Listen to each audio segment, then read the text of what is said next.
Today we have the 2022 Toyota Tundra and it is finally redesigned, but did they get it right? It is completely new from the front end to the back end to everything on the inside, the frame, everything is just different on this Tundra, and we're going to take a detailed look at the exterior, the brand new interior, and get it out on the road for a test drive. Let's get started. Real quick before we get started, my name is Nolan. I do full reviews like this every single week. If you want to see more detail on this Tundra, I've got a night video showing it off, and I'll also have a pro and con video down in the description below. Welcome everyone to this detailed review of this 2022 Tundra, completely redesigned. It's a boxed ladder frame construction, but it's got an all new rear suspension as well with no leaf springs anymore. And starting with the trim levels, we have the SR, SR5, Limited, Platinum, 1794 Edition, TRD Pro, and this top end Capstone. Now starting with things up front, completely different rear end. Look at this massive grille here and the different lights on here as well. One thing you'll notice is that this is actually see-through. You got the little blue around it for the hybrid, and this grille is just massive. It's going to vary a little bit depending on the trim level as well. Now over here, LED headlights are going to be standard on every single trim, even that base SR. LED daytime running lights as well, but you get premium headlights on the upper trims. You can see the LED fog lights down there. Those are on everything except the base model, and the TRD Pro is going to get a light bar right in the middle of that grille, which looks pretty nice. There are parking sensors built in on here, kind of a big bumper, and then over here we've got sequential turn signals on those upper trims as well, paired with the LED running light and headlights. Now I do have a night video of these headlights if you want to check that out, because they look pretty good, so be sure to take a look. Now this particular Capstone is with the premium paint, the Wind Chill Pearl. It's a beautiful paint, white paint with a little sparkle. You can kind of see it in two different lightings here with the sun starting to beam off of it. It's a very pretty sparkly paint. You probably don't want a pretty truck, but this is a gorgeous paint on this top end trim. And then wheels are going to range a lot from 18-inch all the way up to 22-inch wheels here. That base 18-inch wheel is actually going to be steel, but this Capstone gives us the loaded 22-inch wheels. All trucks kind of have a beefy hood, nothing different with the Tundra here. This is beefy. You've even got the iForce Max badging saying that we have the hybrid. That's what that means, and I'll talk about that in a little bit. One unique characteristic is this gloss black front pillar. When the Tundra first came out and I saw that, I was like, that is interesting. Everything except the base gets that gloss black pillar. It's almost like a floating roof design sort of on the side. Plus our Capstone gives us chrome door handles and a chrome mirror. In that mirror, you'll also have heating standard on every trim, but here, everything but the base, we got automatic dimming, turn signal in them, blind spot indicators, and they can tilt down in reverse. And you can option up to get extendable mirrors, power extending mirrors, and power folding mirrors as well. With the configurations, you can get a short, standard, or long bed, a double cab, or Crew Max, which is what we have right here. And dimensionally, it's 233.5 inches long. So it's about 5 inches longer than last year, and ground clearance is down as well, especially for this hybrid model. Big news is that Toyota got rid of leaf springs and now has multi-link coils in the back, and we've got a limited slip differential back here with an optional locking rear on some of them. And our particular model has the air suspension and adaptive variable suspension, which I'll talk about in the test drive. Now moving to the back end, our truck has been cut in half with the light, but you've got these big bulky taillights, kind of a unique rear end design. These are even sequential taillights here as well, as you can see, 4x4 badge, Tundra stamped in it. We've got the chrome exhaust outlet down here and a power step, which I'll show you later. Plus you've still got parking sensors back here and your wiring hookup for your trailer, of course. One thing I really like is this is a little light for your backup trailer. So backing up to a trailer, hooking up a trailer, you have a light that shines down. Plus, of course, you get a full-size spare tire underneath. Now let's take a look at the truck bed. So first of all, one interesting thing is you can open up the tailgate with the key fob on every trim. You even have this button right there. Little tailgate release built into the tail light. There's also a little handle or a little button back there to do. Now, bed size is going to range from a 5.5 foot box, which we have right here, to a 6.5 foot box to an 8 foot box. There's also a power activated step standard on this Capstone, or the optional on the other luxury trims. This thing is pretty big and beefy, and it's out of the way, so it makes it easier to get in. And this bed is actually a composite bed. It is not your typical bed. We have a liner in here, but still, Toyota has shown that this is a completely different constructed type of bed. But first of all, we've got some fixed tie downs. You've got one in each corner. Obviously, I like these little dividers right here, this sections. You can put boards right there and section things off on each side. You've got a resting spot to be able to put a board here on there. So you can make a shelf, you can kind of partition this bed if you want to. I love that practicality. Some trims can give you these movable tie downs on here with the deck rail system, so you can see up on top. You've got LED box lighting in here as well on both sides. Plus, every trim is going to give you the standard LED cab mounted lights. So this bed is actually very well illuminated at night. No complaints or problems with that. This is also an optional plug-in on some trims. We get everything on this Capstone trim, but it's a 120 volt plug back there. Considering this is the hybrid, like Ford's Pro Power, I was expecting maybe some more, but at least you still get that.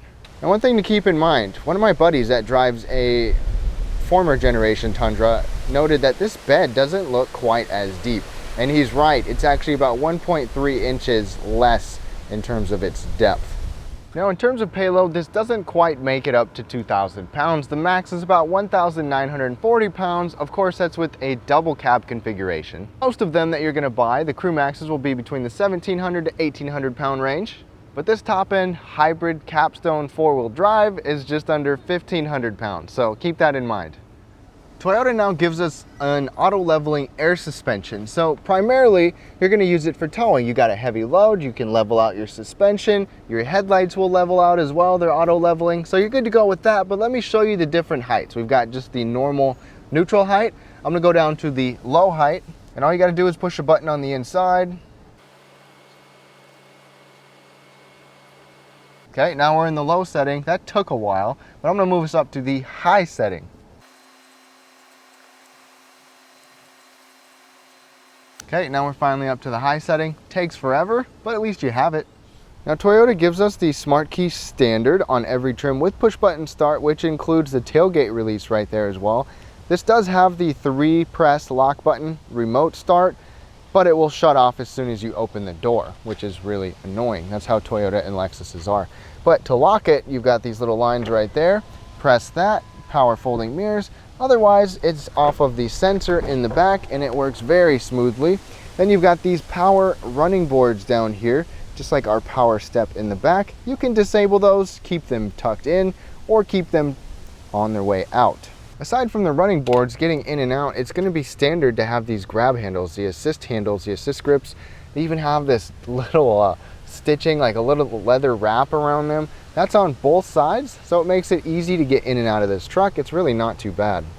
And in terms of the seats, the base model and the SR5 are gonna give you just cloth 4-way manual adjustable seats, but you can option up for power seats on that SR5.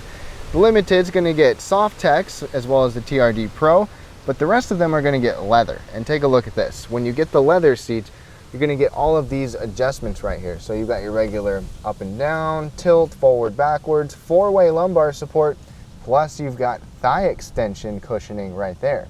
And this top end Capstone trim gives us the semi-aniline leather. This leather is very soft. It's perforated right here. It looks great in this white leather.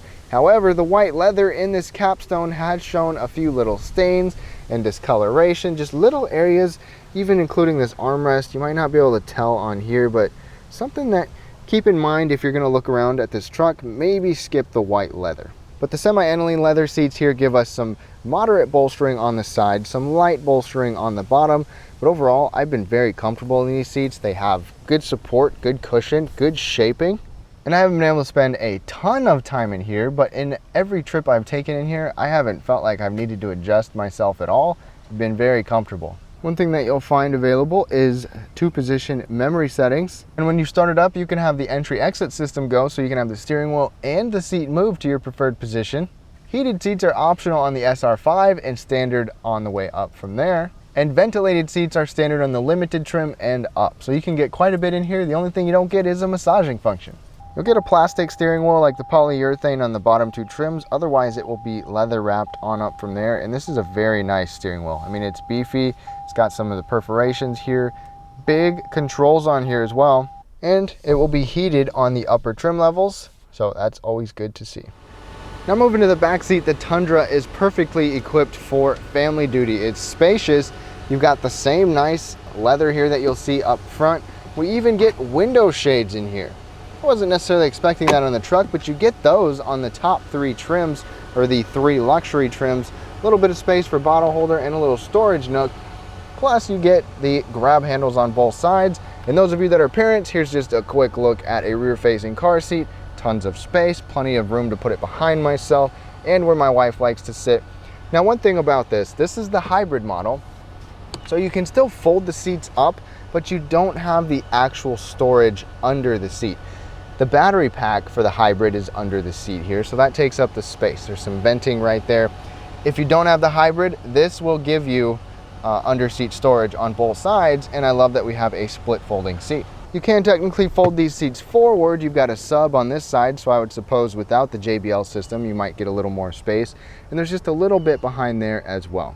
Legroom is still fantastic, even though we actually have less total legroom in this year than we do in the previous generation. So keep that in mind. Tons of knee space, tons of foot space though still. And this is where I like to sit at 5'9". Coming over here, you've got cup holders. Those are always nice. Easy to access cup holders. You've got a couple of small vents on each side, and then check all this out.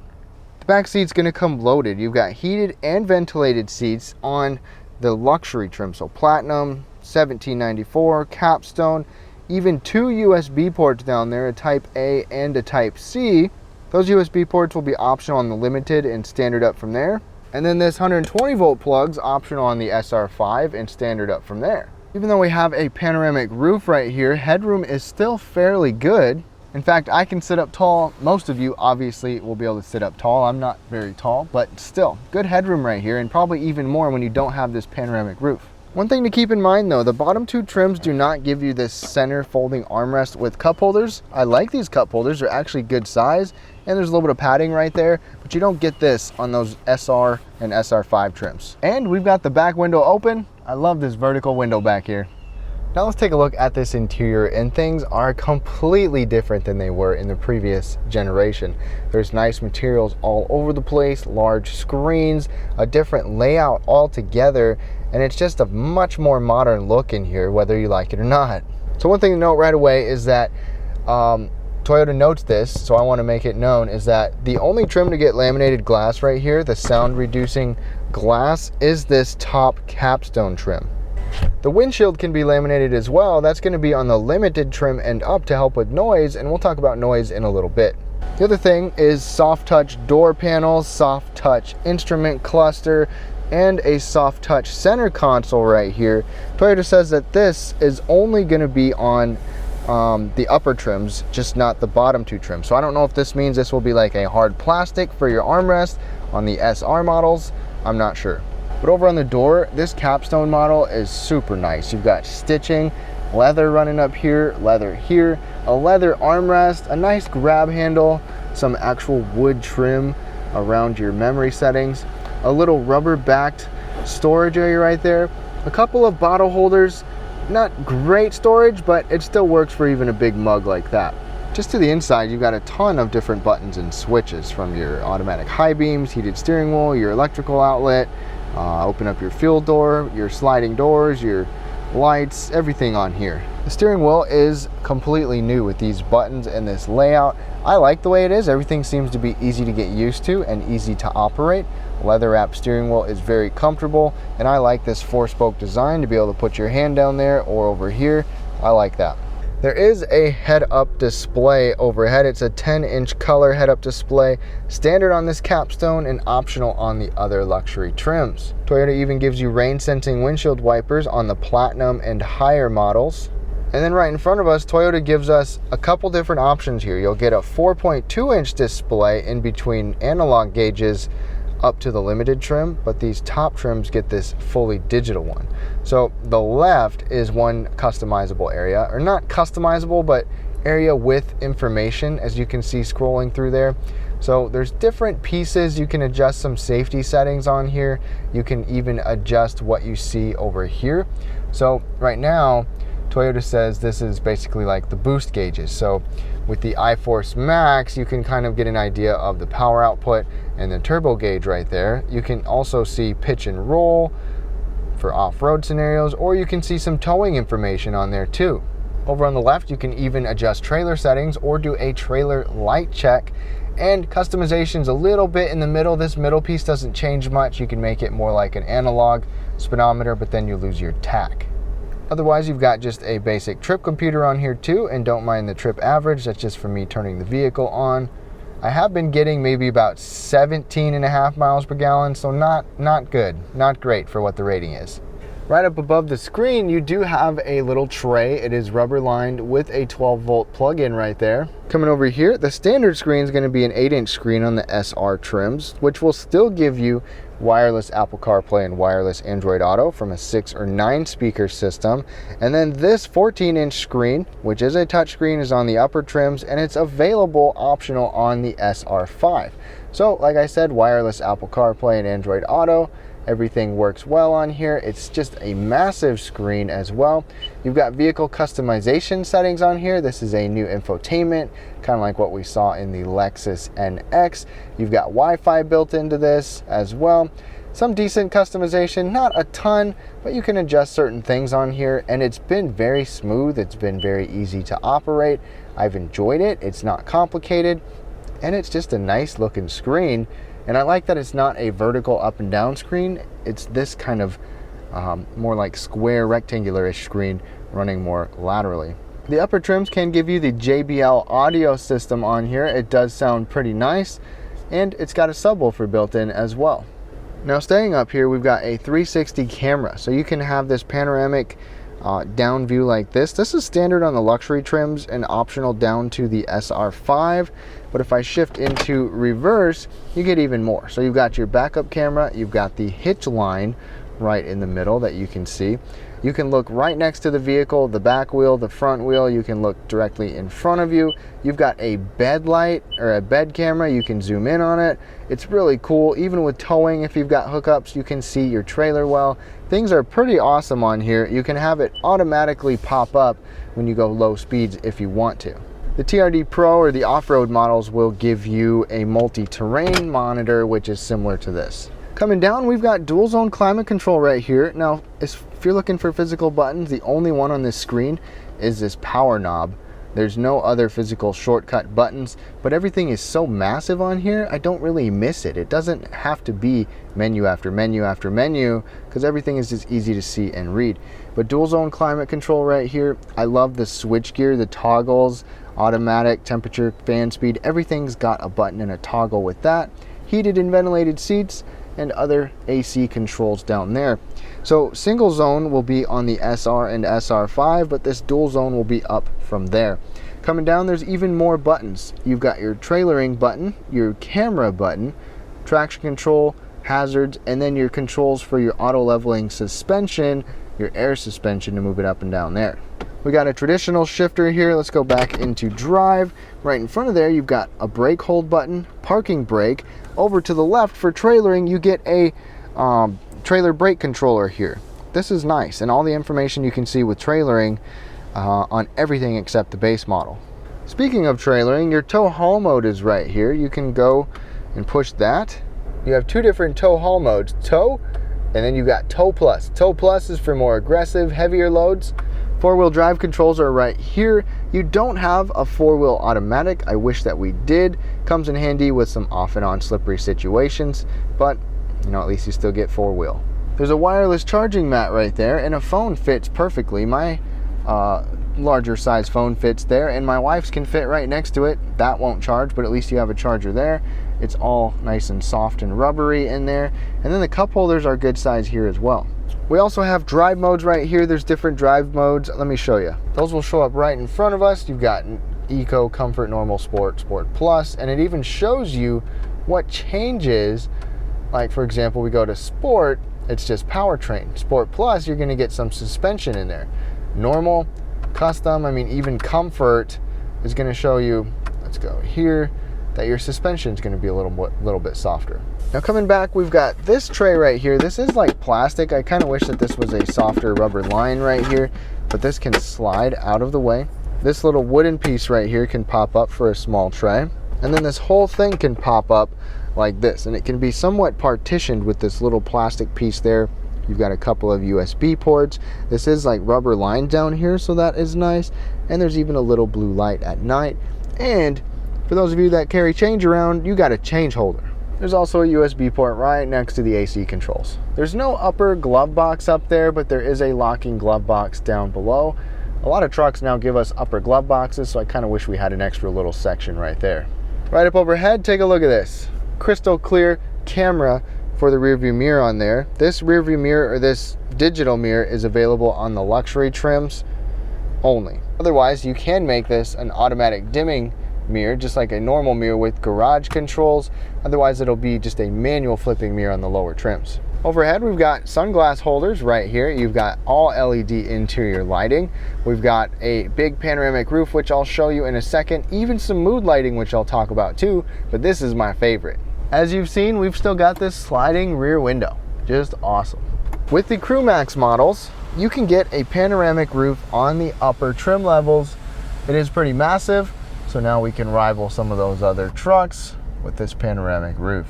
And at night, there is ambient mood lighting on the top few trims that you can see in my night video. It does look nice, and I think it's even better than the Lexus LX. Now as we jump under the hood, this is where things are completely different than they were before with the Tundra. There's no more V8, there's only V6, and there's only turbocharged. There are actually two engines, but there's 3 different power outputs available. You might not have known that. The base model actually gets a smaller output engine, even though it's the same 3.5 liter twin turbo. And then there's a regular 3.5 liter twin turbo that is direct and port injected with 389 horsepower and 479 pound-feet of torque.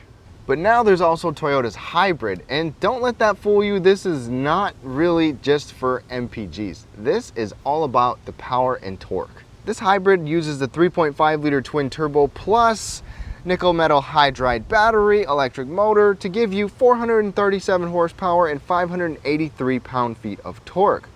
I love that Toyota is giving us a hybrid. I also love that they gave us a nickel metal hydride battery. Toyota has been using those for a long time, and they have been proven to be reliable. Plus, if you don't think so, Toyota gives you a 10-year, 150,000 mile warranty on that battery. All of these power plants come with a 10-speed automatic transmission.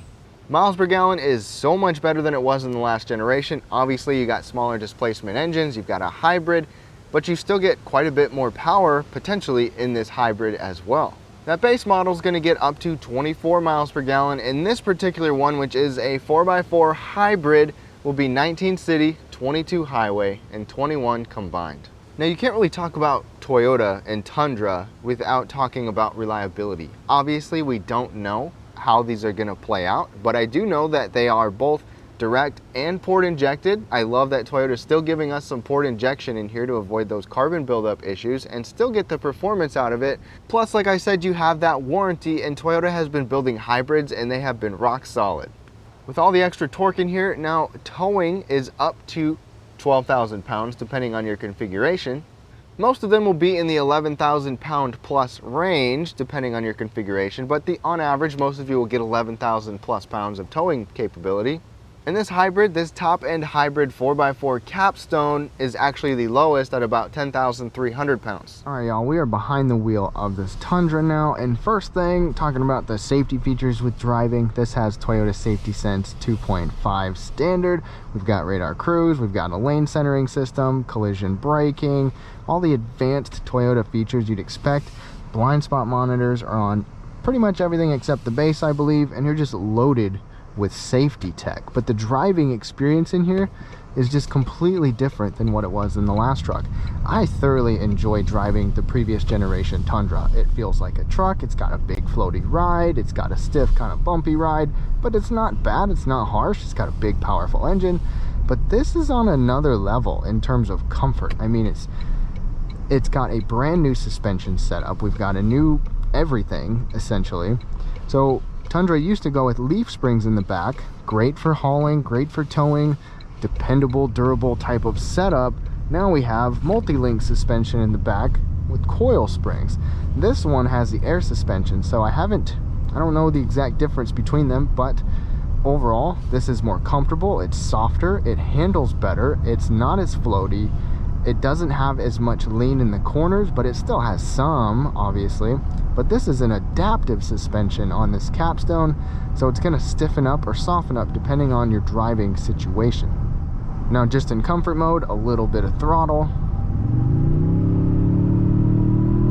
And the biggest thing about these engines now is the torque. There's so much torque, especially in this hybrid. Even the base model has over 400 pound-feet of torque with that V6, and it's just very punchy. Now I'm going to put it in normal mode. Comfort mode actually softens up the suspension in this adaptive suspension. The handling or the steering is very lightweight though. You can adjust this a little bit, but it's still lightweight and easy to drive, but it doesn't feel quite as floaty as the last generation. So if you come from that one to this one, this is going to feel totally different, but you still have this big, tall ride height truck feeling without being as floaty, I guess you could say. Now a little bit of pedal down in normal mode. 10 speed is pretty quick to respond. If you hammer on it, if you put the pedal down, you have a pretty big delay. I mean, you've got a long ways to downshift in this 10 speed, and it can be slow, but little bits of throttle just here and there, the 10 speed will drop down pretty quickly, and the torque is fantastic. The sweet spot for this engine is just partial throttle, getting going from low speeds. That turbo and that torque comes in very quickly. Brakes on here feel good. Really don't have any complaints with the brakes. This also has the hybrid braking system, so as you brake, you have regenerative braking, so it absorbs some of the energy. It doesn't show you all of that as much on this hybrid as it does in Toyota's other hybrid systems, so you can't gauge that as well. But Toyota did not build this for you to feather the gas and be gentle on the throttle. This is all about towing and power. This has a sport mode. It also has a Sport Plus. So Sport Plus with this suspension gives us a firmer suspension. It also tightens up the steering a little bit and gives you more torque here. Or not more torque, but a higher RPMs for the most part. Pedal down.